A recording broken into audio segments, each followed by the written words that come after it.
ये ड्यूटी भगवान की सेवा है, ये परिवार भगवान का ही दिया हुआ कर्तव्य है, तो हम उसका निर्वाह, पत्नी के साथ पति का कर्तव्य, पुत्र के साथ पिता का कर्तव्य, माता के साथ पुत्र का कर्तव्य, अपने अपने कर्तव्य का निर्वाह रूपी पूजा करते हुए और नाम जप करो, भगवान के सहारे रहो। जो एक सिद्ध संत को गति होती वही आपकी गति होगी। यद्यपि कठिन है पर असंभव नहीं है। यद्यपि कठिन है, जैसे लंका में रह करके विभीषण जी ने भगवान की परम भक्ति की, पर बहुत कठिन है, क्योंकि वहां सब आसुरी स्वभाव के थे। लंका निश्चर निकर निवासा, यहाँ कहाँ सज्जन कर बासा। भला ऐसे वातावरण में, लंका जैसे वातावरण में साधु पुरुष कैसे? अगर उत्तम विचार वाला है स्वभाव भागवतिक है तो कोई भ्रष्ट नहीं कर सकता, पर स्वभाव अभी भागवतिक नहीं है, इसलिए डरने की जरूरत है। अगर हम नाम जप करते रहे और दृढ़ रहे, परिपक्व, कि हम आपका विरोध भी नहीं करते, आपको जो मन भावे सो करो, लेकिन हम ये नहीं करेंगे, हम ये नहीं पिएंगे, हम ये नहीं खाएंगे, हम ऐसी बातें नहीं करेंगे। आप हमसे मित्रता करो या ना करो, वैसे कोई मित्रता नहीं करता, क्योंकि जो बात करने के लिए उनको चाहिए वो मसाला आपके पास नहीं होगा तो बात नहीं करेंगे। अगर आप उनके अनुगामी बनेंगे तो आपसे मित्रता रखेंगे, अन्यथा तो हरि मित्र हुए, हरि मित्र हुए तो सब बात बन गई। और ऐसा मित्र ही क्या जो कुपंथ मार्ग में चला दे, वो तो शत्रु है। मित्र की पहचान कुपथ निवार्य सुपंथ चलावा, जो हमें कुमार्ग से हटाकर सतमार्ग में स्थित कर दे उसे मित्र कहते हैं, और जो सद आचरणों से भ्रष्ट कर दे वो तो शत्रु होता है। मित्र, आजकल मित्रता का भाव दिखाकर शत्रुता की जाती है। आग लगे इसी मित्रता में जो कुमार्गगामी प्रवृत्तियों को बढ़ावा दे। तो इसलिए वैसे आपका भाव बहुत वंदनीय है कि आप इस अवस्था में सावधान रहना चाहते, पर है कठिन। को न कुसंगति पाए न साई, कुसंग जो है वो बड़े बड़ों को नष्ट कर देता है। मंथरा जी ने कैकेयी जी के पास आकर जब चाल चली जा रही, कौशल्या जी की दासी बनना पड़ेगा तुम्हें, राम जी का राज्याभिषेक हो रहा है और भरत बंदी गृह से आएंगे। तो पहली बार कैकेयी जी ने जो शब्द कहा था कि घर फोड़ी तेरी जबान काट लूंगी अगर दोबारा बोली। राम और भरत मेरे दोनों नेत्र, मेरे क्या भेद है इनमें? अरे कल का समय तो आने दो, जो तू मांगेगी वो मैं दूंगी। मेरे प्राण प्रिय राम का राज्याभिषेक।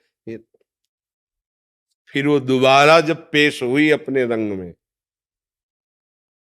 नहीं तू उदास क्यों है, बता ना, बस मैं तो आपके संग आई हूं दासी बन के, तो मैं आपका सदा हित चाहती हूं।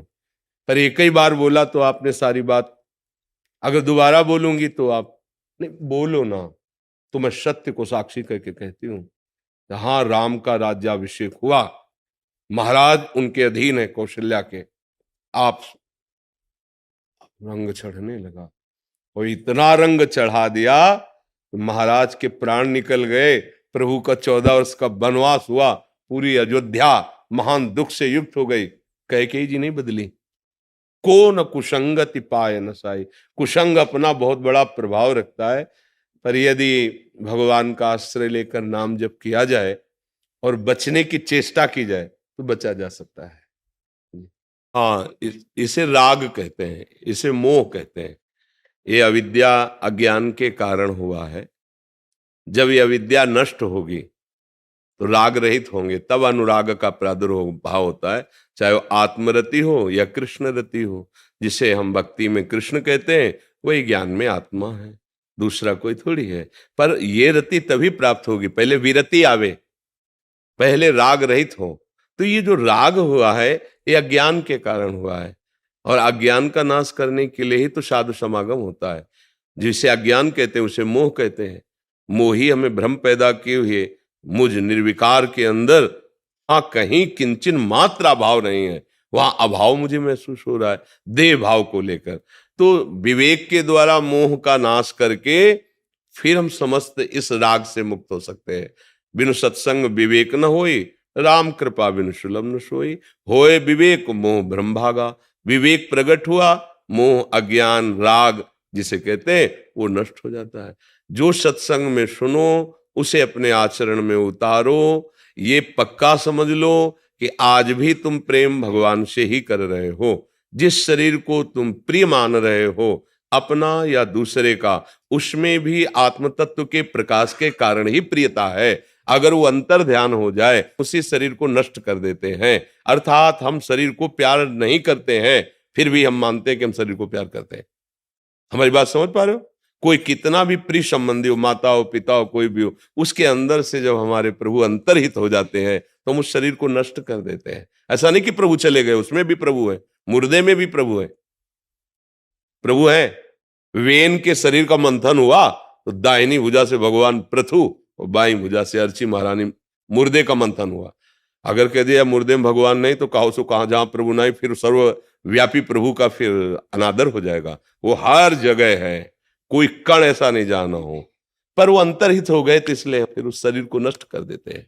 अर्थात हम शरीर से प्यार नहीं करते, आज भी अज्ञान के कारण समझ नहीं पा रहे, हम प्रभु से प्यार करते हैं। अगर जान करके प्यार करो प्रभु से तो अभी शुद्ध बुद्ध परमानंद में निमग्न हो जाओगे।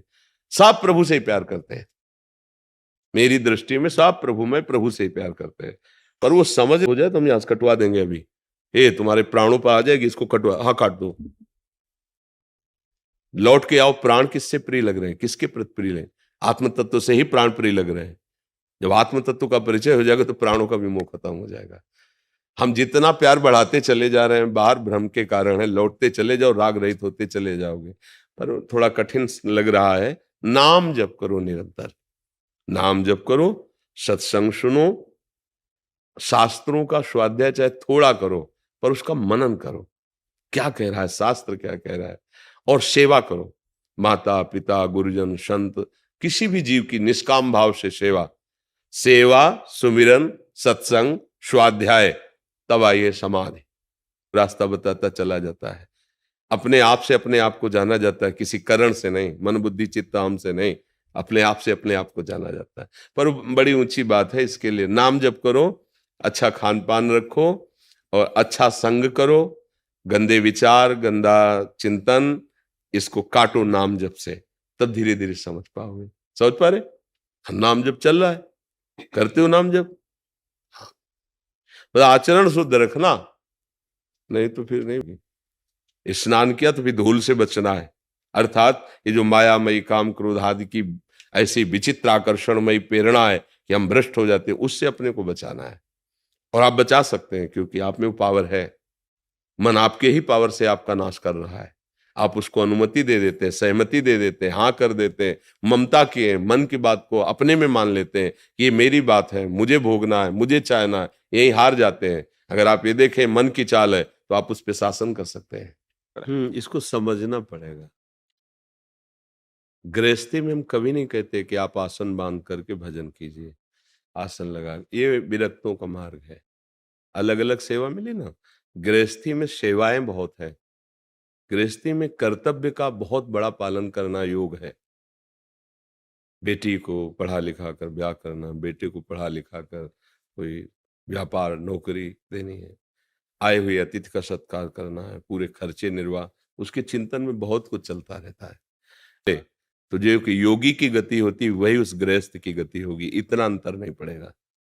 जो एक काम क्रोध आदि को सहते हुए महात्मा निरंतर एकांतिक भजन में लगा हुआ है, उसको जो परम पद मिलता है, वही परिवार का पोषण करते हुए, बच्चा रिश्ता नाता अतिथि सबका करते हुए भी उसको परम पद की प्राप्ति होती है। बस अभ्यास और आश्रय, इन दो बातों पर ध्यान देना है। आश्रय धन का नहीं, अपने बाहुबल का नहीं, आप में भी जो बाहुबल हो भगवान के द्वारा ही दिया हुआ है। जितना बुद्धि बल हो भगवान के द्वारा ही दिया हुआ है।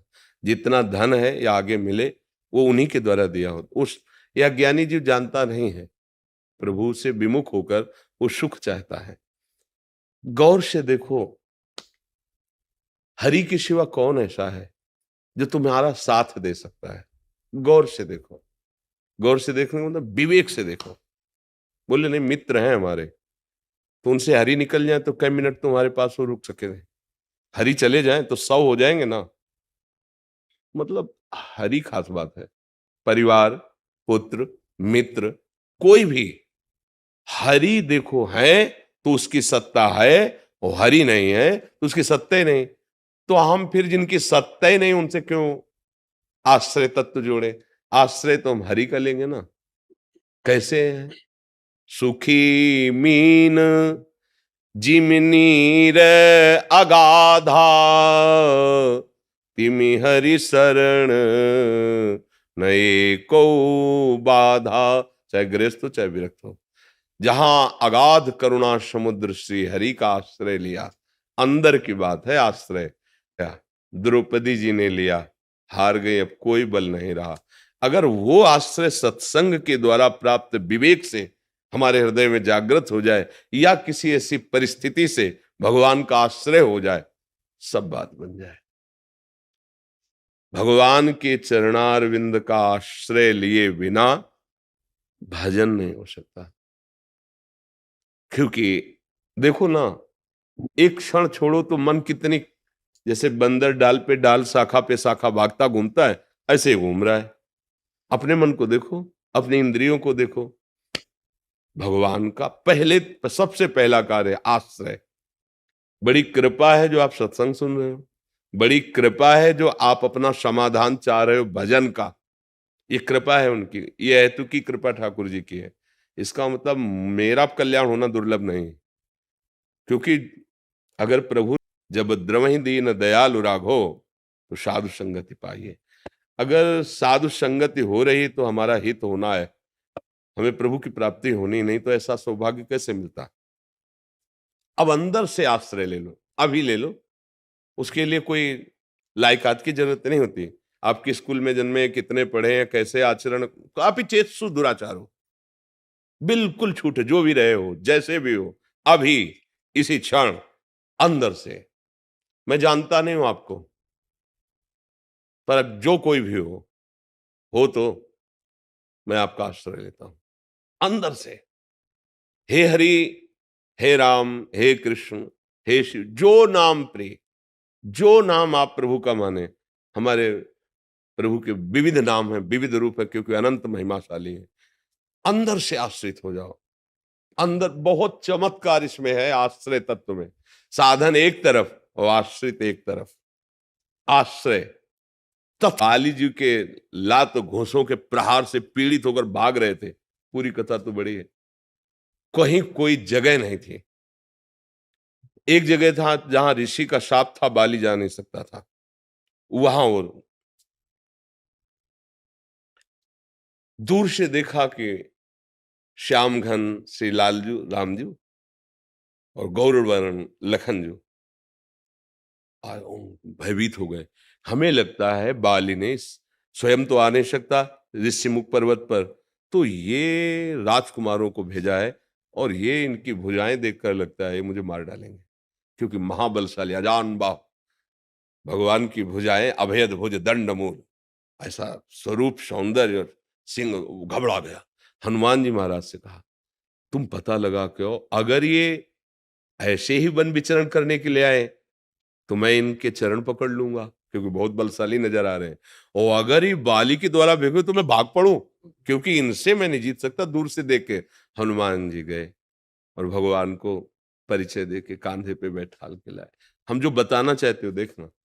जब हनुमान जी ने कहा ये अयोध्या नरेश चक्रवर्ती सम्राट महाराज दशरथ के लाडले, ये भगवान राम है और ये लखन है, उसको परम संतोष हुआ कि बाली ने नहीं भेजा।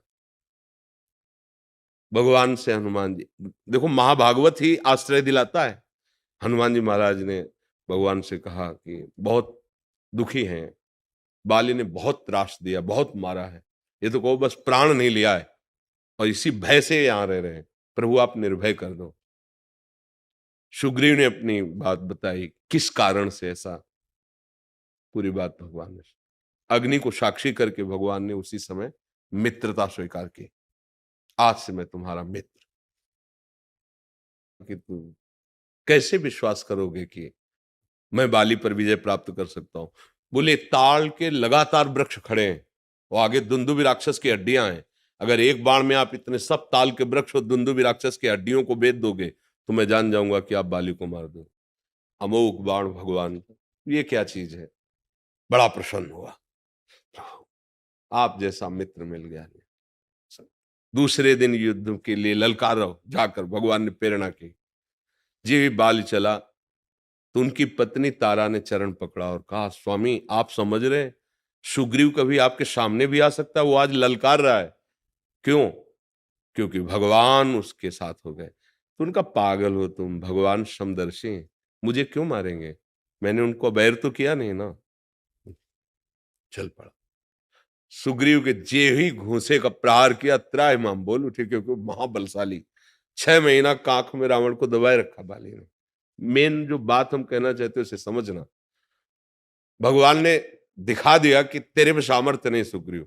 वो भाग पड़े आए, बोले प्रभु पिटवा दिया ना, नस नस दर्द कर रही, इतना मारा है। बोले हम क्या करें, तुम दोनों एक रूप थे, एक रूप ही, समझे में नहीं आ रहा था कौन सुग्रीव और कौन बाली। अच्छा ये माला हमारा पहनो और स्पर्श करके सारी पीड़ा, अब जाओ। पहले में ये दर्शाया कि तू सामर्थहीन ऐसा समझ, अब मेरी सामर्थ्य का चमन। अब तो सिंहवत महान बलशाली सुग्रीव। और भगवान ने एक बाण बाली को, बाली जब मूर्छित होकर गिरा, फिर चेतना आई तो सामने देखा नव किशोर अवस्था, कोटि कामों का दमन करने वाले भगवान की सुंदरता। तो हृदय में तो अपार प्रीति उदय हो रही। प्रभु की तरफ देख करके बोला, मैं बैरी सुग्रीव प्यारा, प्रभु कारण कौन नाथ में मारा। नाथ माने स्वामी, आप तो सारे जगत के मालिक हो, आपने ऐसा क्यों किया। मैं बचपन से देख रहा हूं सुग्रीव कोई भजनानंदी नहीं है कि भाई भजन करता है तो आपने उसका पक्ष ले लिया। जैसा मैं वैसा वो, आचरण हमारे बराबर दोनों भाइयों के ऐसे ही रहे, तो मुझे क्यों मारा, उसका पक्ष क्यों लिया। तो खास बात, कोई साधना की बात नहीं है, आश्रय ले लिया। भगवान ने कहा मेरा इसने आश्रय ले लिया, और जो मेरी शरण में हो जाता है, शरणागत का मित्र मेरा मित्र, शरणागत का दुश्मन मेरा दुश्मन।